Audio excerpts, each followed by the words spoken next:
I learned a very old lesson long before most people around me were willing to admit it. When money dies, intelligence does not save you by itself.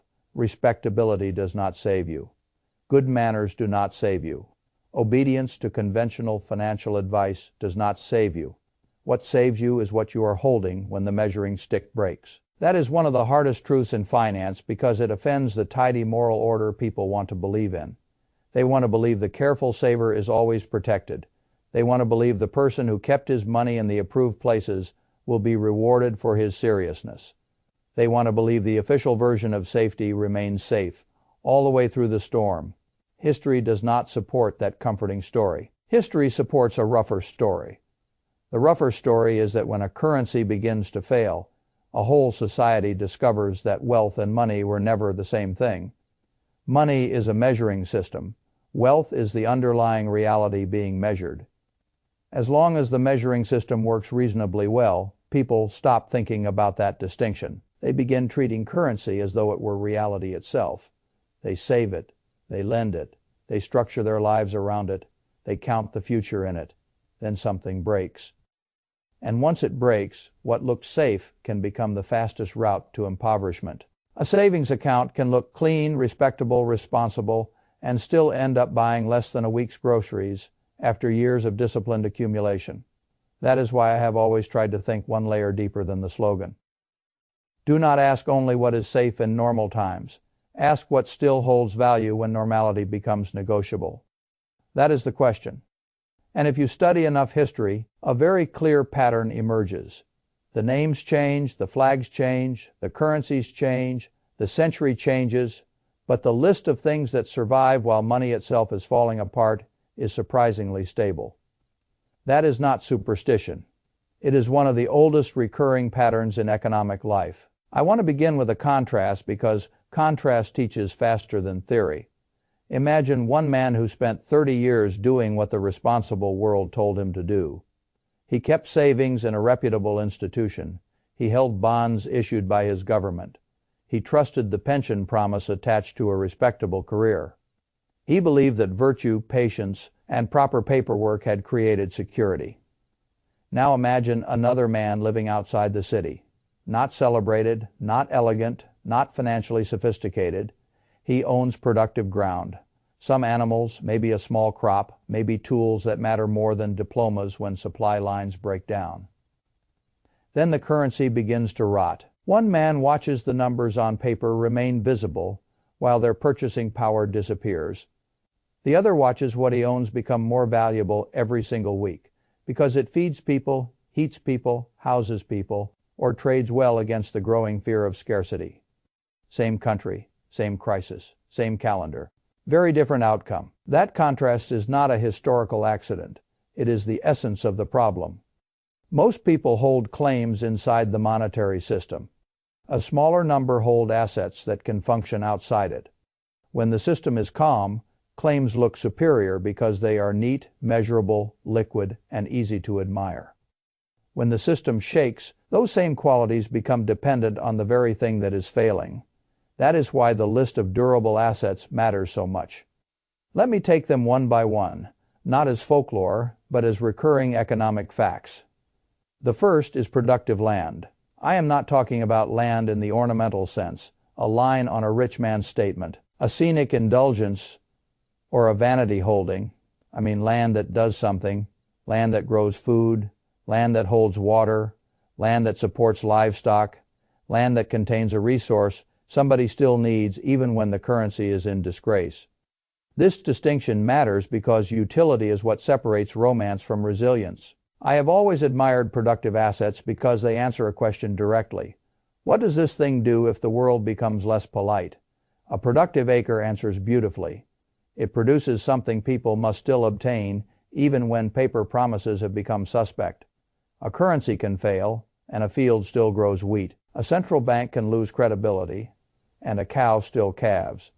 An urban savings account can evaporate in purchasing power, while a bag of grain becomes more valuable every week, because hunger does not negotiate with monetary theory.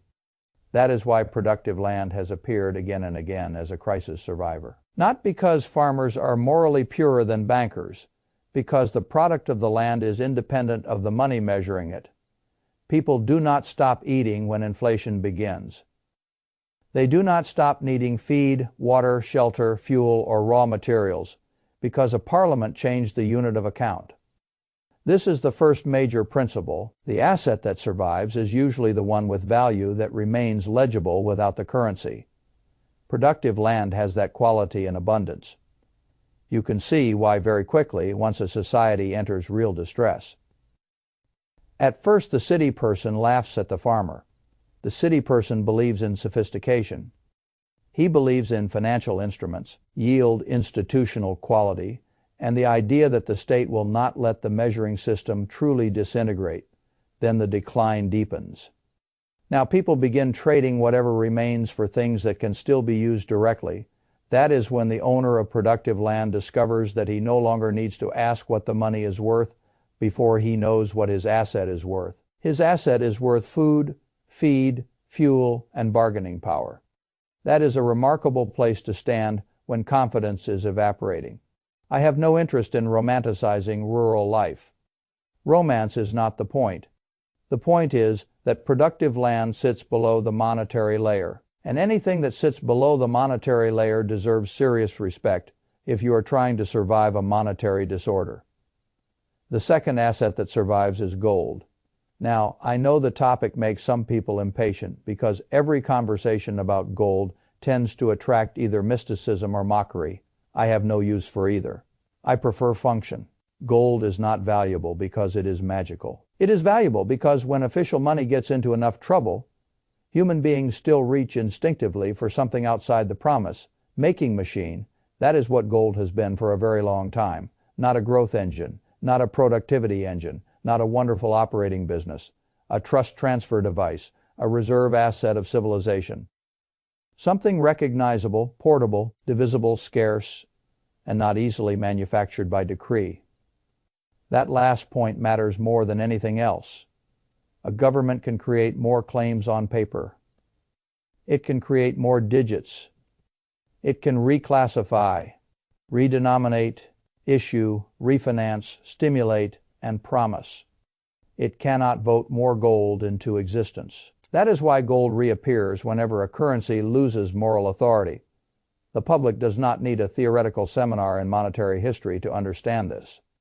They understand it in the body if the notes in my pocket no longer preserve purchasing power. What else can I hold that the next man will still recognize as value for thousands of years? One answer keeps returning. Again, I do not treat gold as a religion in ordinary and productive periods.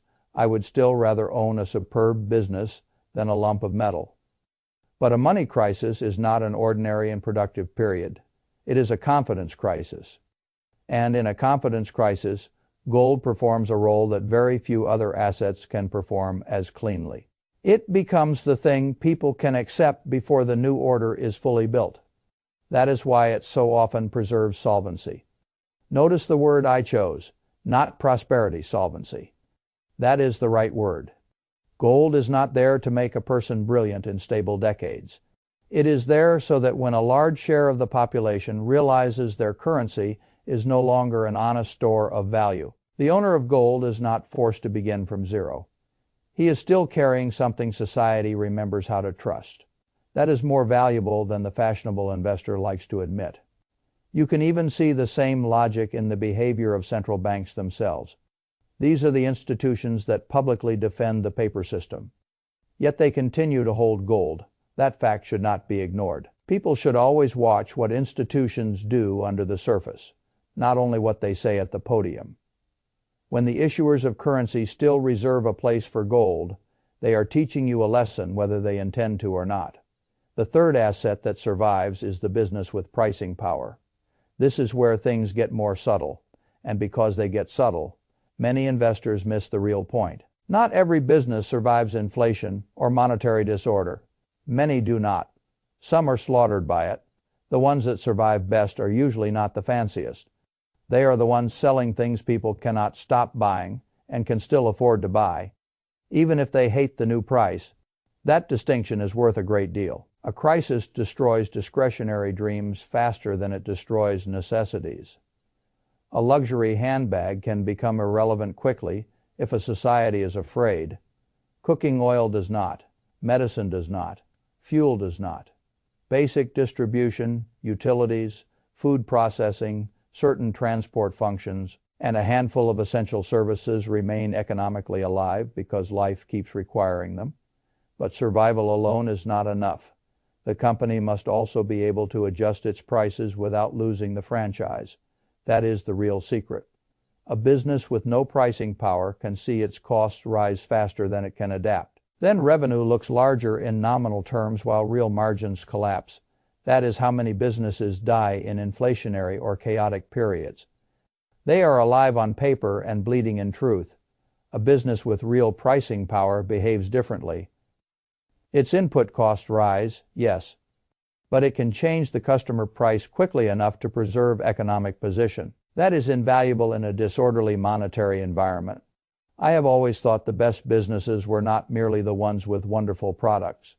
They were the ones sitting in a commercial relationship where the customer tolerates repricing because the alternative is worse or absent. That can happen through brand. It can happen through necessity.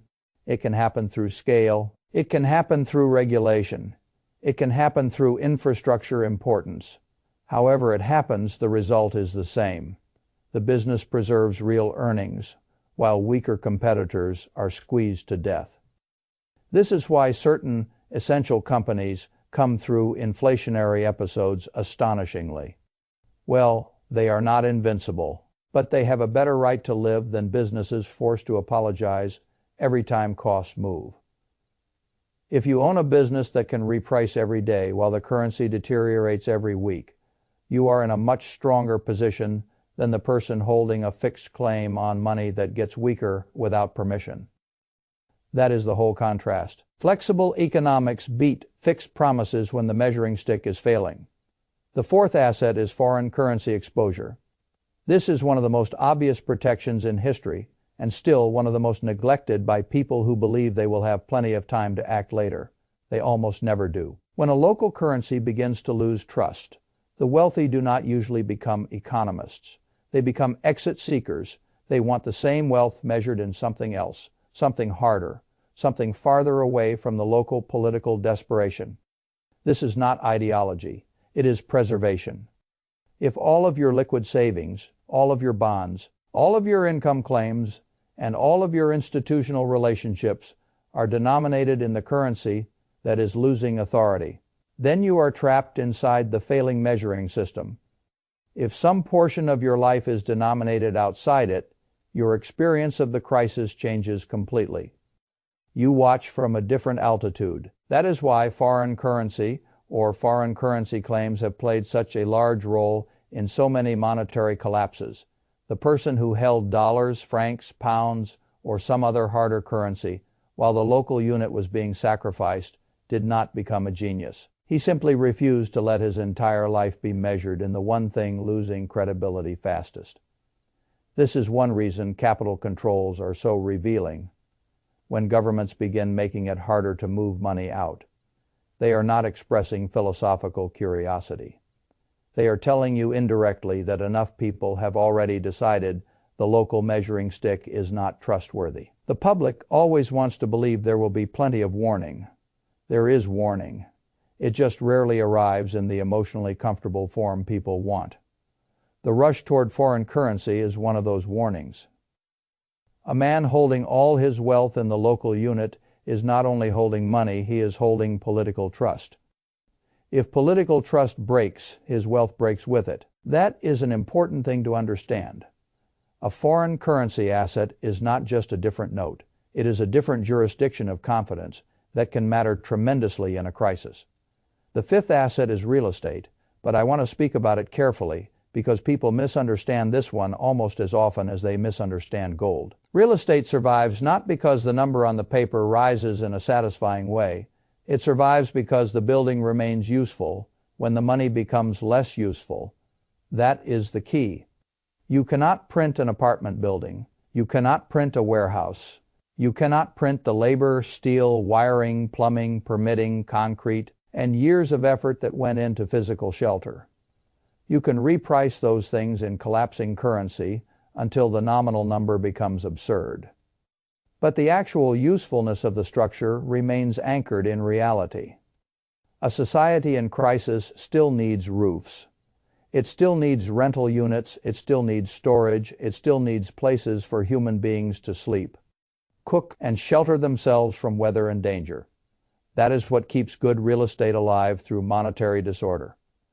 Again, usefulness is the key. Not all real estate is equally resilient.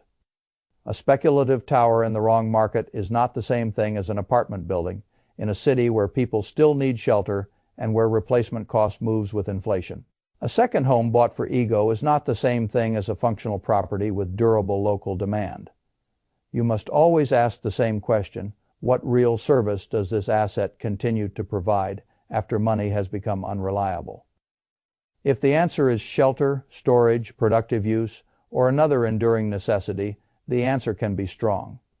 If the answer is mostly status, then the resilience is weaker than the owner hopes. But when good real estate survives, it survives for the same reason land survives. It exists below the monetary layer. The currency can wobble. The building still stands. The note can be redenominated. The tenant still needs a place to sleep. That is why paper savers are often shocked by the resilience of real assets in periods where their nominal balances appear unchanged but their purchasing power collapses. The real asset owner does not need the money to be honest in order for the asset to remain useful.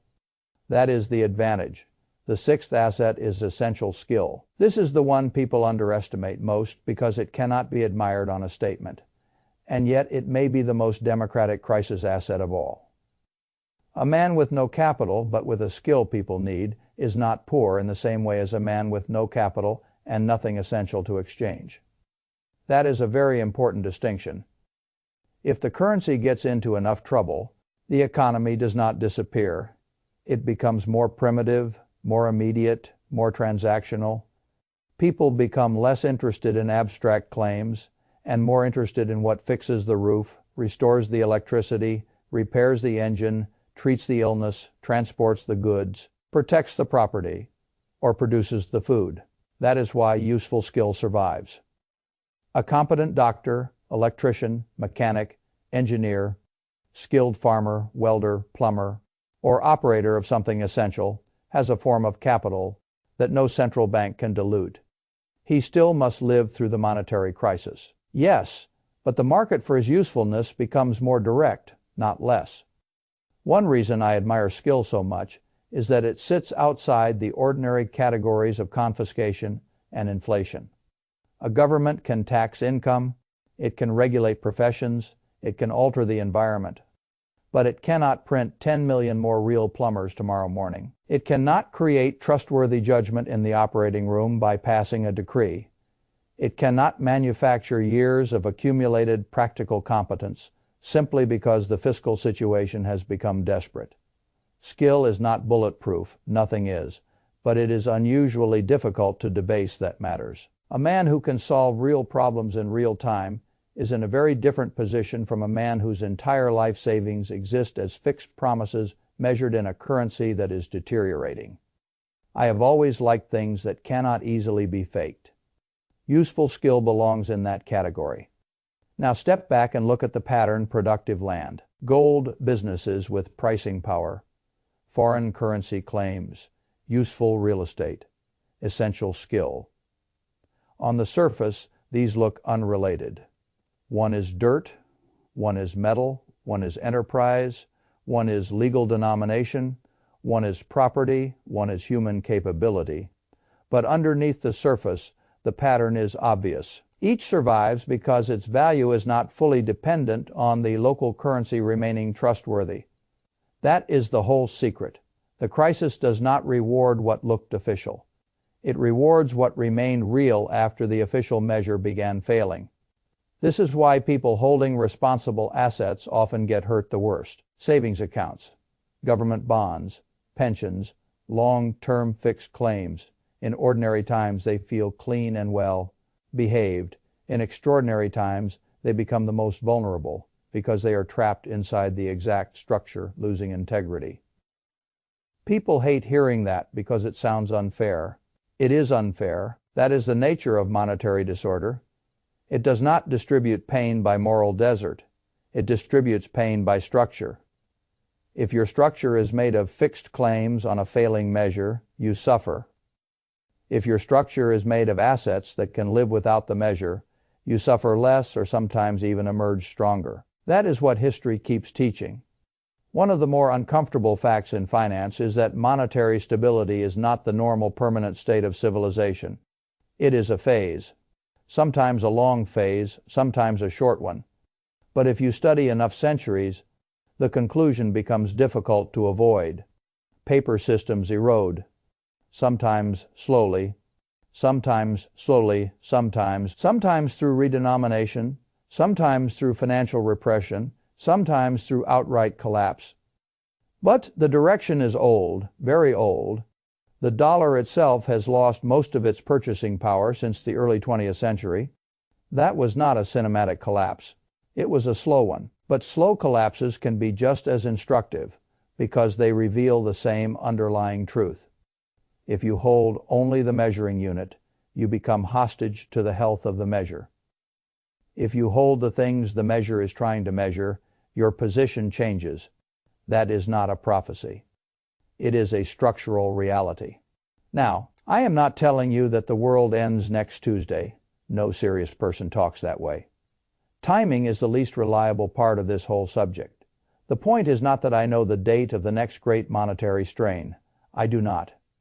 The point is that the list of what survives those strains has been remarkably stable for a very long time. That list deserves respect whether the next crisis is near, far, gradual, or ugly. I also want to be very clear that this is not a call to become theatrical or lawless. I am not interested in apocalyptic fantasies, hidden bunkers, or childish gestures designed to make a person feel like a hero in his own private movie. That is not rational stewardship. What interests me is lawful, intelligent balance. How much of your life is held in fixed claims? How much sits in productive claims? How much is exposed to local currency risk only? How much is diversified by function, by jurisdiction, by asset type, by usefulness? How much of your household depends on the smooth continuation of institutions that may not always remain equally generous? These are the adult questions. An adult does not need to become a fanatic to ask them. He only needs to stop assuming that official safety is the same thing as durable safety. I have always believed that if you understand the structure, you do not need to panic. Panic belongs to people who did not think before the event. Preparation belongs to people who did. This is why I admire diversified resilience more than ideological purity. A little productive land or resource exposure if appropriate, some real assets, some well-chosen businesses with real pricing power, some liquidity in strong form, some jurisdictional diversification where lawful and practical. A serious respect for useful skill. That is not extremism. That is a sober balance sheet.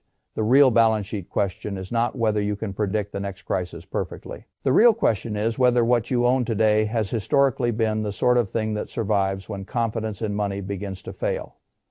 That is the only question worth asking here, because when the next crisis comes, it will not care how informed you felt. It will not care how many articles you read. It will not care what your political opinions were. It will care what you held. That is the brutal beauty of finance. Outcomes arrive through structure, not sentiment. And if you build a structure made mostly of promises inside a weakening currency regime, history gives you one answer. If you build a structure that includes things useful outside the regime, history gives you another. I know which answer I prefer. Not because I expect disaster every year, because I respect the difference between wealth and the symbols used to measure it. That is perhaps the single most important lesson a person can learn before the world teaches it to him the hard way. Wealth is not a line on a statement. Wealth is what still matters when the statement becomes less honest. Remember that, and you begin thinking like an owner of reality instead of a collector of paper reassurance. I have never found a more useful way to think about money than that.